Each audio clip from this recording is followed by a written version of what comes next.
Hey hi hello welcome back to my channel. ಇದು ನನ್ನ channel Anju vlogs ಅಂತ. So ಇವತ್ತು ನಾನು ಸ್ಪೆಷಲ್ಲಾಗಿ ಚಿಕನ್ ಬಿರಿಯಾನಿ ಮಾಡ್ತಾಯಿದ್ದೀನಿ ಮನೇಲಿ. ಸೊ ಹೇಗೆ ರೆಮಿಡಿ ಮಾಡೋದು ಅಂತ ತೋರಿಸ್ತೀನಿ. ನೀವು ನಿಮ್ಮ ಮನೇಲಿ ಒಂದ್ಸಲ ಟ್ರೈ ಮಾಡಿ ಹೇಗಿದೆ ಅಂತ ಕಮೆಂಟ್ ಮಾಡಿ.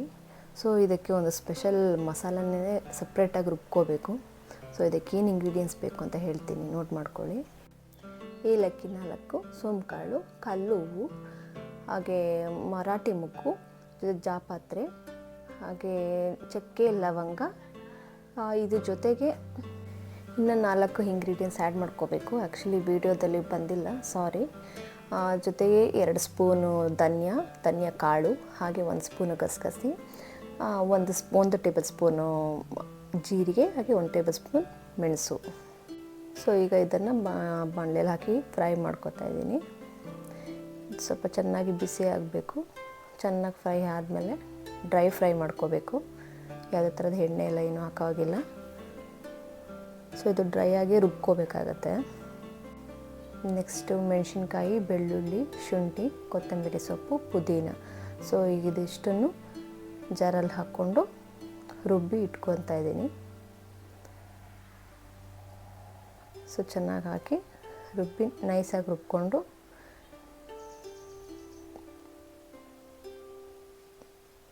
ಸೊ ನೋಡಿ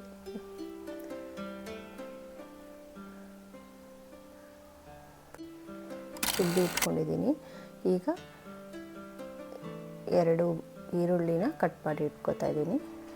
ಸ್ಲೈಸಾಗಿ ಕಟ್ ಮಾಡಿ ಇದ್ರ ಜೊತೆಗೆ ಹಾಗೆ 2 ಟೊಮೆಟೊ ಕಟ್ ಮಾಡಿ ಇಟ್ಕೊಂಡಿದ್ದೀನಿ. ಈಗ ಕುಕ್ಕರಲ್ಲಿ ಸ್ವಲ್ಪ ತುಪ್ಪ ಜೊತೆಗೆ ಸ್ವಲ್ಪ ಎಣ್ಣೆ ಹಾಕಿ, ಎಣ್ಣೆ ಕಾದ್ಮೇಲೆ ಈರುಳ್ಳಿ ಹಾಕಿ ಫ್ರೈ ಮಾಡ್ಕೊತಾ ಇದ್ದೀನಿ.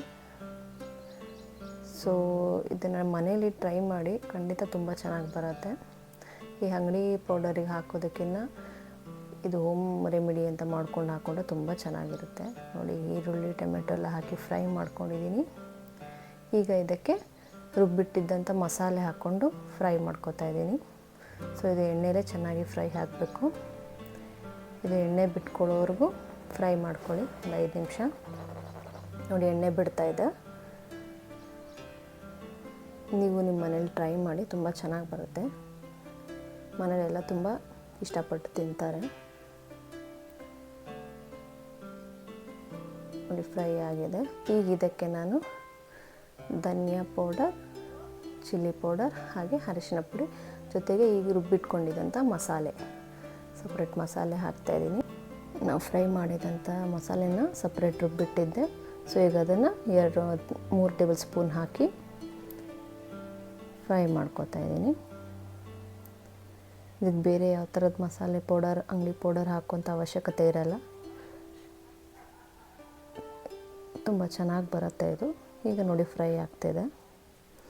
ಸೊ ಇದು ಸ್ವಲ್ಪ ಚೆನ್ನಾಗಿ ಫ್ರೈ ಆಗಿ ಸ್ವಲ್ಪ ಸ್ಮೆಲ್ ಹೋಗೋವರೆಗೂ ಫ್ರೈ ಮಾಡ್ಕೊಂಡಿದ್ದೀನಿ. ಸೊ ಈಗ ಜೊತೆಗೆ ಉಪ್ಪು ಹಾಕ್ಕೋತಾ ಇದ್ದೀನಿ. ರುಚಿಗೆ ತಕ್ಕಷ್ಟು ಉಪ್ಪು ಹಾಕ್ಕೊಂಡು ಫ್ರೈ ಮಾಡಿ.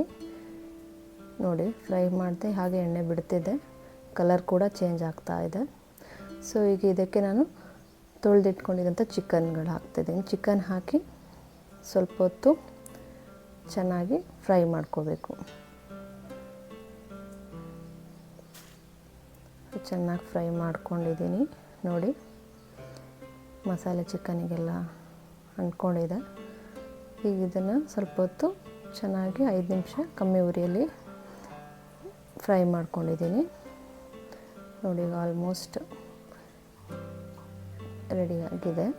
ಸೊ ಈಗ ಇದಕ್ಕೆ ತೊಳೆದಿಟ್ಕೊಂಡಿರೋ ಅಕ್ಕಿನ ಹಾಕ್ತಾಯಿದ್ದೀನಿ.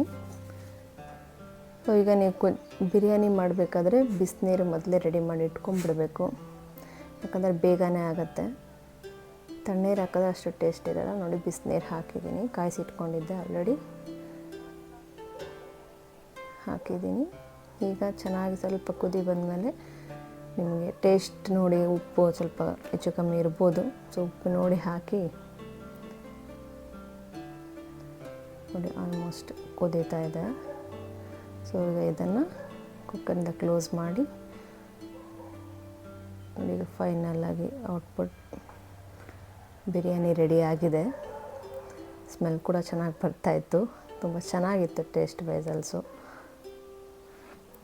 ನೀವು ನಿಮ್ಮ ಮನೇಲಿ ಇದನ್ನು ಒಂದ್ಸಲ ಟ್ರೈ ಮಾಡಿ, ಹೇಗಿದೆ ಅಂತ ಕಮೆಂಟ್ ಬಾಕ್ಸಲ್ಲಿ ಕಮೆಂಟ್ ಮಾಡಿ. ಚೆನ್ನಾಗಿರುತ್ತೆ. ಆಲ್ಮೋಸ್ಟ್ ನಾನು ಬಿರಿಯಾನಿ ಮಾಡಿದ್ರಲ್ಲಿ ಈ ಬಿರಿಯಾನಿ ಅಂದರೆ ನಮ್ಮ ಮನೇಲಿರೋರಿಗೆ ತುಂಬಾ ಇಷ್ಟ. ಸೊ ಯಾರೆಲ್ಲ ನನ್ನ ಚಾನಲ್ನ ಇನ್ನೂ ಸಬ್ಸ್ಕ್ರೈಬ್ ಮಾಡಿಲ್ಲ, ದಯವಿಟ್ಟು ಸಬ್ಸ್ಕ್ರೈಬ್ ಮಾಡಿ, ಹಾಗೆ ಫಾಲೋ ಮಾಡಿ, ಸಪೋರ್ಟ್ ಮಾಡಿ, ಹಾಗೆ ಬೆಲ್ ಐಕಾನ್ನ ಪ್ರೆಸ್ ಮಾಡೋದು ಮರಿಬೇಡಿ. ಸೊ ನೋಡಿ, ಬಿರಿಯಾನಿ ರೆಡಿಯಾಗಿದೆ. ಸೊ ಇದಕ್ಕೆ ಸ್ವಲ್ಪ ಗ್ರೇವಿ, ಚಿಕನ್ ಗ್ರೇವಿ ಏನಾದರೂ ಇದ್ದರೆ ಚೆನ್ನಾಗಿರುತ್ತೆ. Thank you so much for watching. Keep supporting me. Thank you.